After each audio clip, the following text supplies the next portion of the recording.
This is Lewis up for Boxing Social in association with Empire Fight Store. Delighted today to be joined with Leigh Wood here on a nice Friday afternoon. Yeah, how's things, Leigh? It's been a while since we heard of you. So how's things, mate?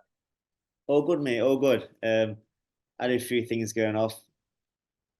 Just turn this volume down. Yeah, Yeah, sir. yeah. I had a bit of an injury, put me out for a bit.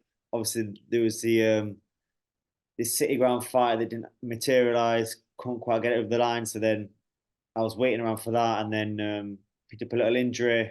And I just started doing a few interviews. So I don't really like doing interviews anyway, to be honest, mate. Yeah. But especially when I'm injured and I don't want to be moaning and say, "Oh, I can't do this because this, can't do this, can't do that." So I thought I'll wait till I'm back in the gym, and because no one really cares. I had an injury. No one really gives a shit what injury you had. Like no one cares. Like they just care about when you're back in the gym. So I'm back in the gym, back sparring as you can tell.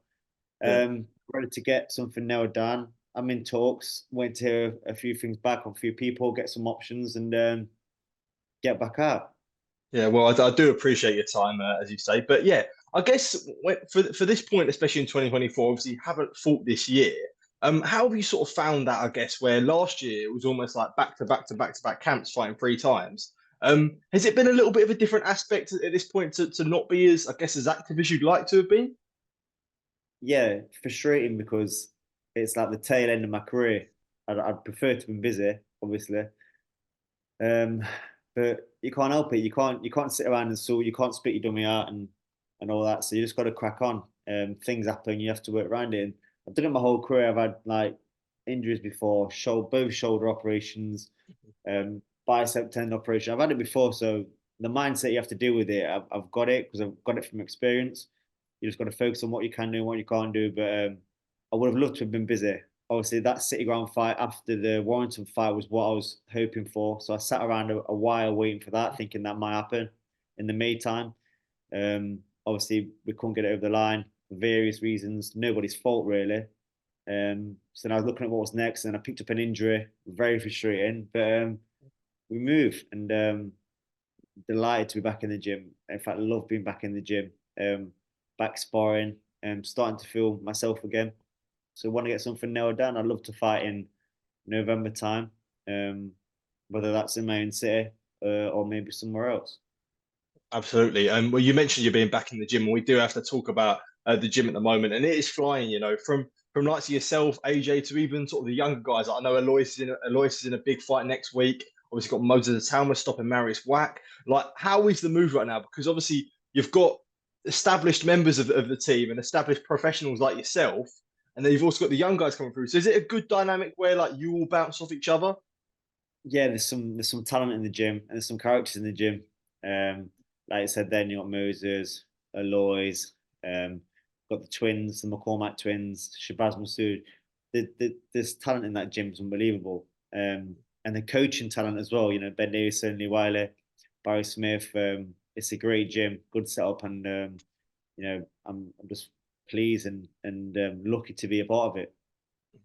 And when you've got, I guess, when you've got a gym like that where there is so many fighters, like how do you sort of, I guess, like how do you sort of manage that environment of That, having that's so many that's people? that's the question for Ben, Lee, and Yeah, Barry. but They have to yeah, but manage it, but they do well. When you're fighting, you get priority, and that's how it is. When you get your date and you get your opponent, and it's pretty much delivered and signed, sealed, delivered, then you get more time, you get prioritized.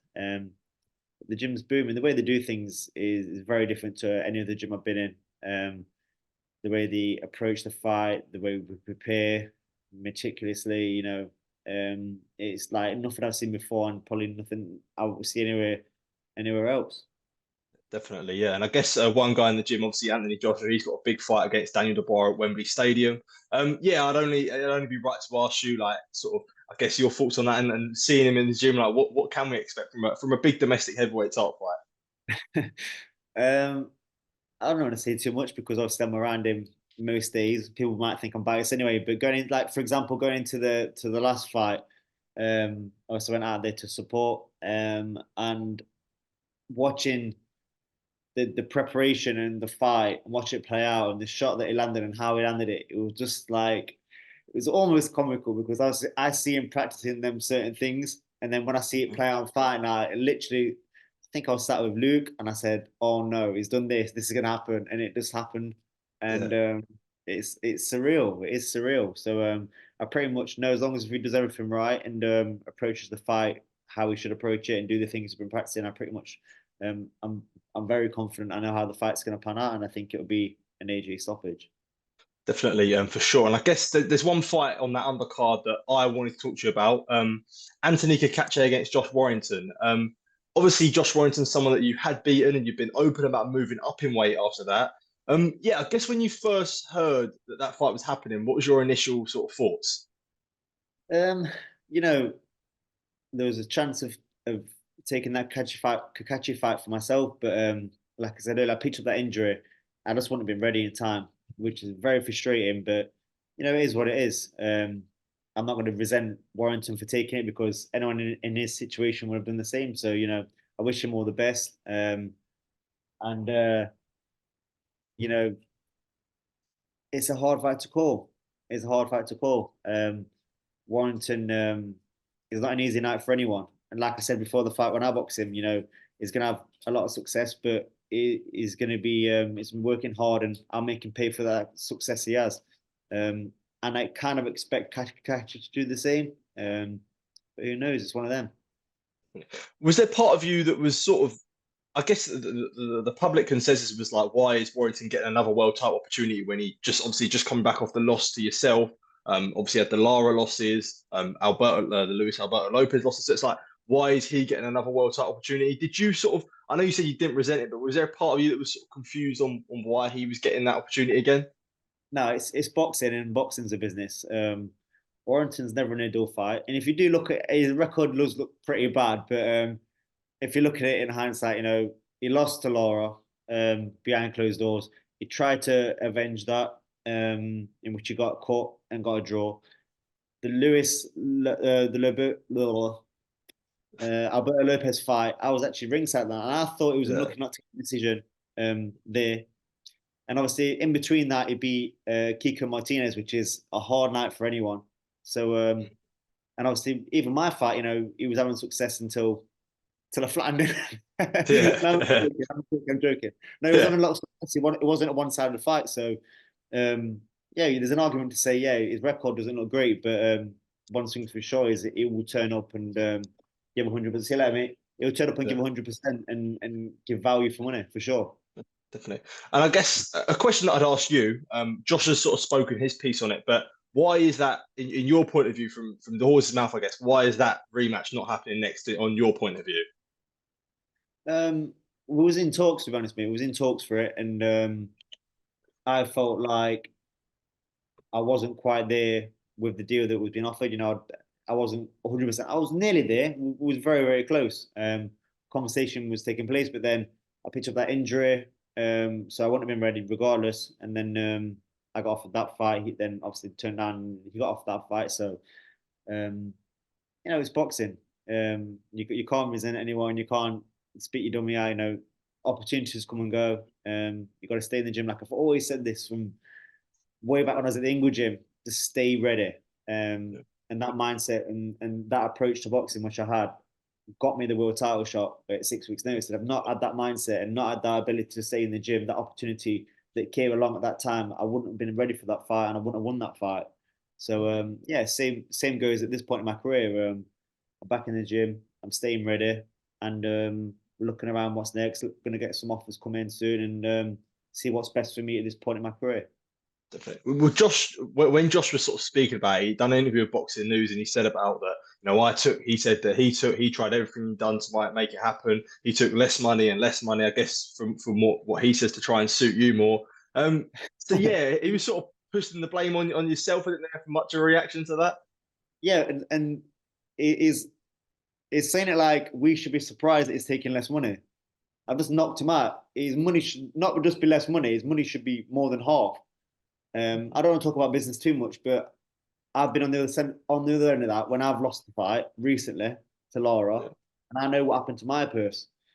I know he's got value, but like you said earlier, he was coming off them losses on paper, so it should reflect that in his purse. So yeah, it may say, yeah, I was taking less, but how much less? Was it the right? Was it enough less? Do you know what I mean? yeah, yeah.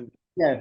but the business side of boxing, it can be frustrating, but sometimes it don't always go how you want it, and you have to take a little bit less than you want, and you have to negotiate, and you have to what's the word? You have to compromise, and Mm.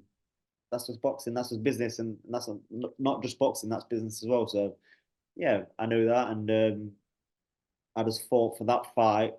In the man that won the first fight, I wanted a little bit more. Um, so yeah, I mean, I'm not running that fight out in the future, but I think, of course, Josh would have to win his next fight. Maybe that will be one for the City Ground, which I keep going on about. I do want, but I'm not ruling it out. But you, there's so many ifs and buts that there's no point even talking about it yet. Okay. Was there part of you though that was disappointed that you couldn't come to a deal, and they could, I guess, what you wasn't happy with was what they offered wasn't happy. You wasn't happy with what they offered. So was there part of you that was disappointed by that, considering obviously you won the first fight? No, because it's just business. And there probably was a little bit of room to negotiate. It was like not so much the value with the stadium. There's so many ifs and buts. Like I don't want to go into too much side of the business side, Yeah, but of course. Yeah. I wasn't. We wasn't far off. We was nearly there, but not quite there. And then obviously I picked up that injury, so that postponed things. And then obviously that opportunity came along for him because I couldn't take it. I couldn't fight. So um, look, it is business, and sometimes I wish there was that side of boxing wasn't around. And never could have had a tournament and just go win, you through to the next one, you lose, you go back down, win, you go back up. More of a structured side to boxing because as you see at the minute, big fights getting made because there's money there now. But that's sometimes the business side stops the big fights getting made. It stops other fights getting made on the way up. I was in the wilderness for a long time in boxing because of the politics side. So yeah, for me, especially that's the worst side of boxing. Um, but you have to learn and you have to pick things up as you go along, and you have to know your value, but you have to be able to compromise as well. You saying there actually about you felt like you was in the wilderness for some time, especially in your boxing career. How does it feel now to be almost at like at the top of the tree, I guess, from a guy who has a lot of opportunities for them? At one point, you didn't really have many. you know, it's a different situation to be in, but you're gonna get problems no matter what. More money, more problems, as I say. That there's like Yeah. no matter which end you're on, there's always room for problems, negotiations, and there's always something else in a different kind of way. Mhm. But I'd rather be in the situation I'm in now to the situation I was in back then. Yeah. Back then, I'd done anything just to fight. And I'm in a situation here where I'm into my last stretch now, and I want to fight. And a little bit like my fights, I'm always a strong finisher. Coming into them late championship rounds, I'm a strong finisher, and I feel like I'm in back of my head. I'm kind of like that in my career as well. Like I want a strong finish. I've got a few fights left now, and I want to make sure I have a strong finish and I have a few good performances left.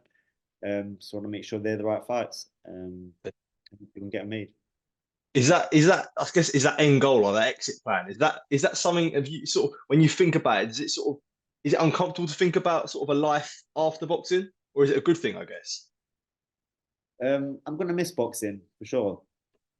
I'm not a massive boxing fan as in watching it.